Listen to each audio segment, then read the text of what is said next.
Já vai pro churrasco, mestre? Aí, ó, gente, minha mãe tá fazendo o churrasco do quilo. É pra levar 1 quilo, o Paulo tá levando 2. Isso aí, ó. Depois vocês falam que ele não gosta da sogra.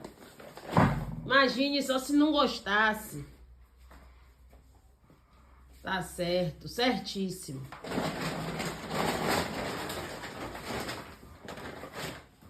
Oxe!